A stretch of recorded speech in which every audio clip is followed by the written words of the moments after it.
Ito yung, ang pangalan nito, papayang pinitas ko sa Pangasinan. Babalatan ko, gagawin kong atsara. Nasa Germany na ako ha. Dito ko na siya gagawin. Grabe ang dulas.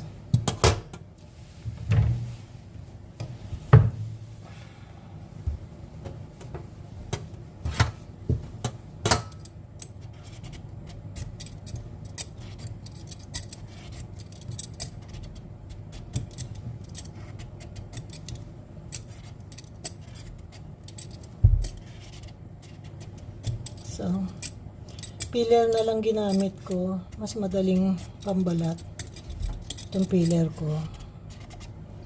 So,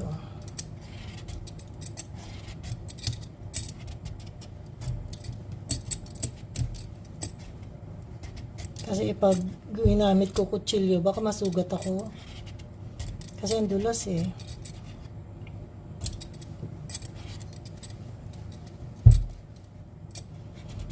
Pinitas to, ano ba kami, Marlis? Webes. May kwento pa nga yan eh, kasi malis kami ng Webes, and then, sinakyan namin Emirates, pumunta kami ng Dubai, Clark, Dubai, stopover namin sa Dubai, and then, ang tagal namin doon, 7 hours, so, ano ba nangyari? Tapos, connection namin, ano ba yan? Dubai, Hamburg, no? So, ano lang, 6 hours lang yung biyahe kasi malapit lang naman ng Hamburg. So, 6 hours ang biyahe and then, dumating kami doon mga 1 o'clock. So, kinuha namin yung kotse, pinark ng 1 week sa parking. And then, nag-drive na kami pa uwi. Mga 1.5 hours pa yung drive sa highway papuntang bahay namin. Pero, okay lang. May mga traffic, pero hindi naman ganong mahaba yung traffic. Kasi, ano yun eh, ano araw ba kami dumating? Biyernes kami dumating. No? So, dumating kami eksakto sa bahay, 5 o'clock. No? Alam niyo ba, walang 24 hours. Nahulog ang bomba sa Iran. So, lahat ng flight delayed. That was Saturday. By the time it's Sunday, kahapon, yung Dubai Airport naman ang binomba. Kung saan kami galing, Terminal 3 sa Dubai, yun ang binomba. So, can you imagine? Muntik na kaming na-aksidente kung na-delay kami ng 1 hour, 1 hour, 1 day. Di siguro kami nakabalik ng Germany. Nasa Dubai pa kami at stranded doon. So, yun ang sinasabing God is good. God is good all the time. So, prayer lang lagi. Huwag mawawalan ng faith. Kasi, He is watching us from a distance or from above. Ano talaga kami, blessed na nakauwi kami ng maayos bago nangyari yung gera sa Middle East. So, kawawa yung mga na-stranded sa Dubai at sa mga ibang bansa. Yung mga connection. Kasi close na yung area, hindi ka na pwedeng lumipad gawa ng gera. Lucky talaga kami at nakauwi pa kami. No? So, ito na. Continuous ko to. Kinakatakutan ko, baka masugat ako eh. Ayoko pa naman nasusugat.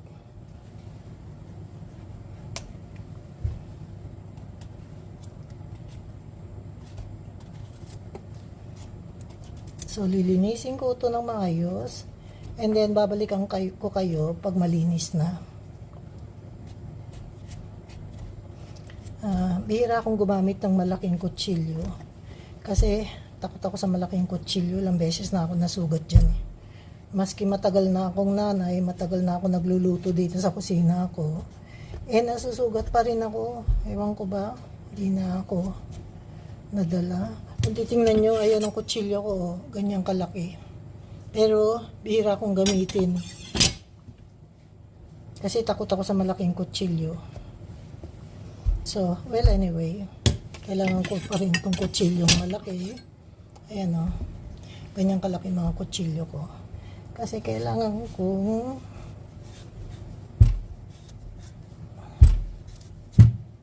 ayan. So, parang operation table, ang dami kong ginagamit na kutsilyo. So, tatanggalin ko lahat itong green na to. And then, babalikan ko kayo. No? Okay. So, kasi lahat tong green na to, tatanggalin ko kasi palagay ko mapait yan.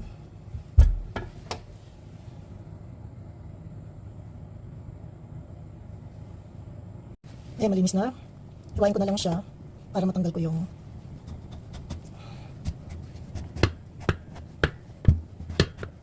buto. Kailangan ko tanggalin itong buto para makuskus ko. Actually, kung maliit lang yung papaya, hindi ko natatanggalin buto nito eh. Kakaskasin ko na lang ng buo hanggang ma-reach ko yung part na malapit sa buto. Pero ngayon, kailangan kong kaskasin.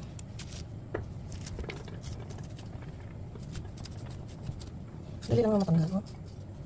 Malinis na. Hindi ko naman kailangan itong part na ito, kaya hindi kailangan malinis na malinis.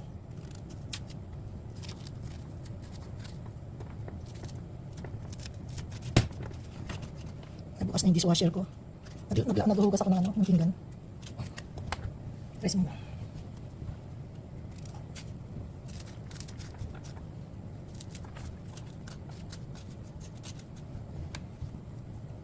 Ito organic to ha, kasi itong papaya nito galing sa garden ko.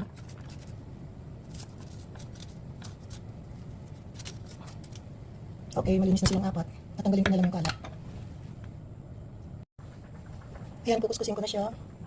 Tingnan ko kung okay lang. Okay. Hindi lang mahirap.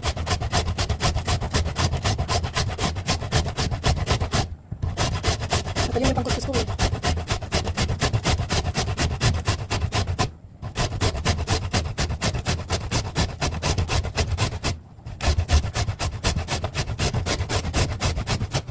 Grabe yung talim yung pangkuskus ko.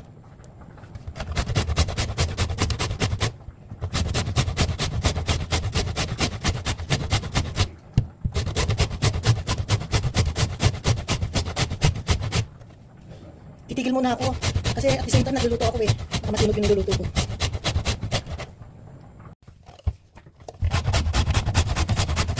Ito na yung gas.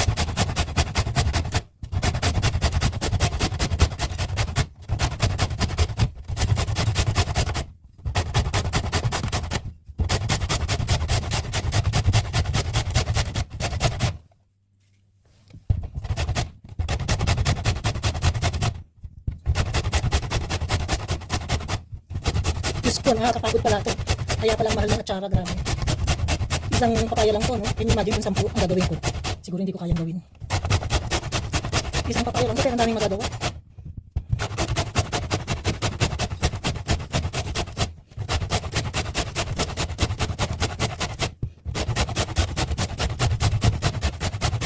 Grabe, nakakapagod.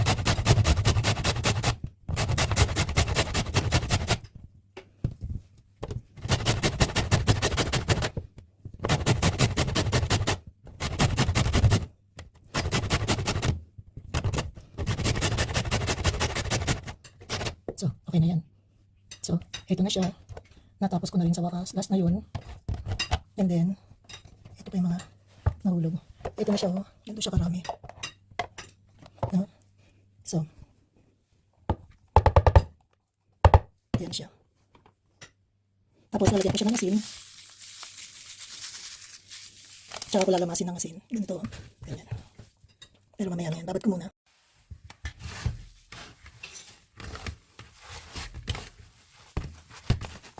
Marami din ang nagawa. Dami. Tapos pipigaan ko to, patutuyuin. Inugasan ko pa nga eh.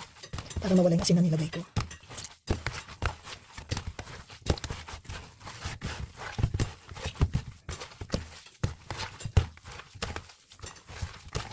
Grabe, alam mo ba, ang dami, pag ano to, pag nagawa, ang dami nito, siguro 3 beses nito karami. Kasi yung sabaw pa, alam nun, yung sugar at saka vinegar na ilalagay ko, tsaka yung mga, pangalan yan. Sayang, di ako nag-uwi ng shallots. Ang daming shallots sa Pangasinan. Pero okay lang to, maski sibuyas pwede. Tsaka bawang, wala pala akong bawang, yung nakalimutan ko. Lahat ng iniwan kong bawang dito sa Germany, natuyo. Hindi ko kasi nilagay sa ref, pero okay lang. Bukas ko na lang ito titimplahin. Okay.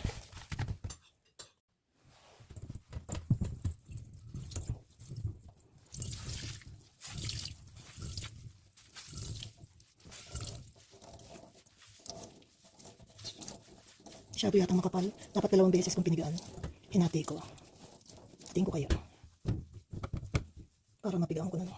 Sobra. Okay. Ayun. Very good.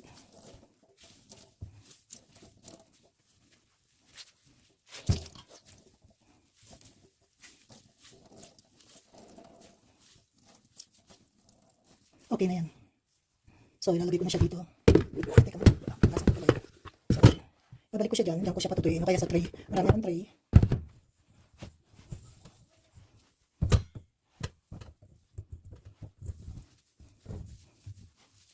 Ayun, dami pang sabaw.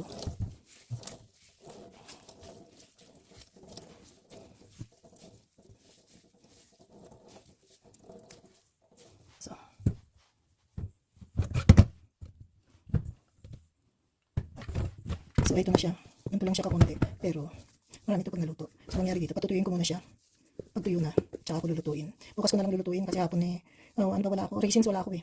At tsaka, konting sibuyas, tsaka bawang. So, ayan o.